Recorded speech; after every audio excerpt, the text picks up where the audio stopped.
So today we continue with Wohlfahrt. Wohlfahrt was a great composer and violin teacher who wrote these wonderful studies for students. And today we will continue with number 53. Number 53 is a great study on double stops, especially on thirds, and how to go from one third to the next and the next and the next. A little bit like doing scales on thirds, but more interesting because it's put into a piece. So if you're interested in these Wohlfahrt studies, I've been covering all of them, and you will get a link at the end of this video. So this is number 53.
So like I always insist with my students, and you might have seen in my videos, is that I always try to bring these studies to life in a way that it sounds a bit like a real piece of music and not just study, because that will be a much easier way to use the studies and what we learn from them into the real pieces, into the repertoire that we love and play.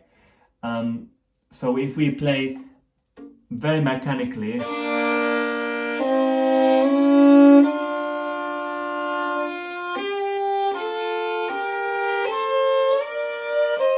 what we are learning is that to play in tune, we need to play mechanically.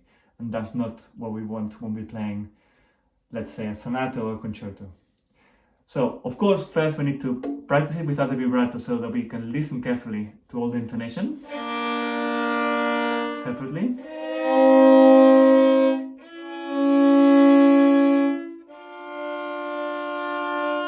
We'll continue.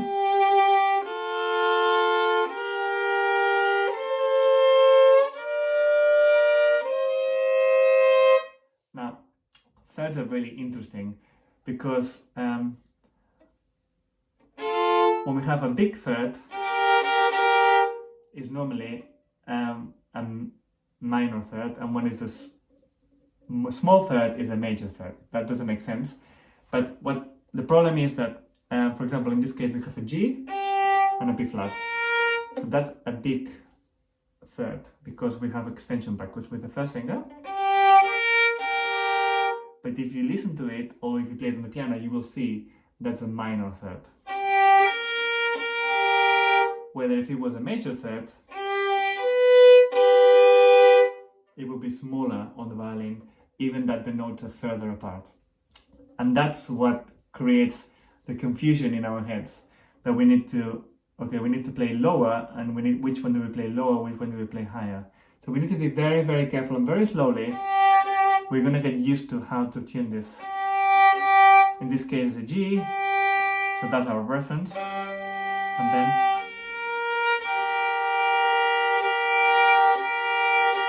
we look for those overtones, that extra note that comes.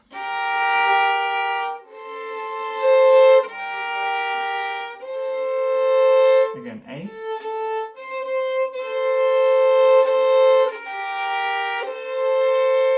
Next one will be D. as a reference. So that's a really good example of a major third being small.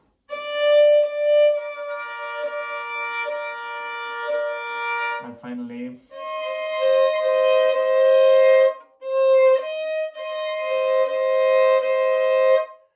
so I will practice it in pairs. So when we have thirds, I will practice them in pairs. If we're doing that third bar, for example, that we're just playing now, I will do the first note and the second double stop.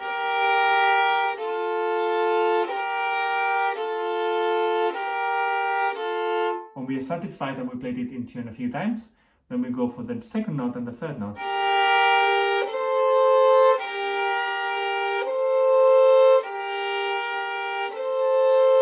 Again, when we're satisfied and we played enough times, then we do the next one has a shift.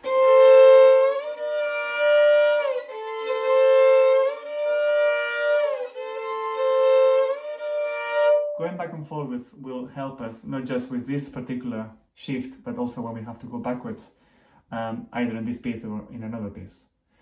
So, very slow practicing all those thirds and then adding up. Once we have 2 at a time, then we can maybe do a whole bar.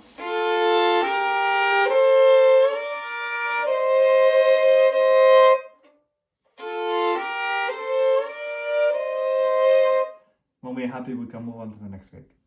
And like that, I would just practice really slowly on getting everything in tune and the bow balanced between the 2 strings that we are playing, so that it's not louder on one and softer on the other one, but equal.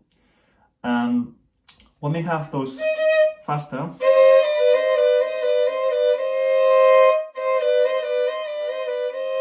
just getting those fingers to move independently and at the same time synchronized, so that we can put them in the right place. And then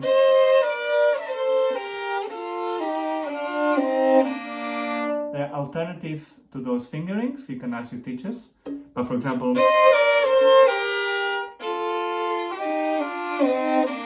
you avoid an extra shift, so you can just find different ways to do it. And the important thing is that it's in tune first, and then that we can move from one to the other.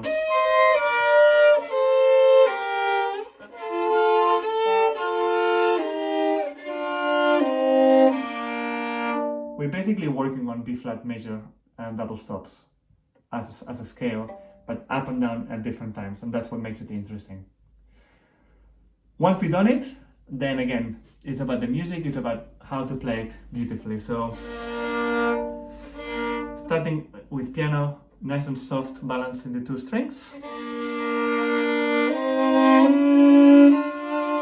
We can add a little bit of vibrato. I wouldn't do too much, but just a small, narrow vibrato that doesn't affect too much the intonation, so that we can still hear it.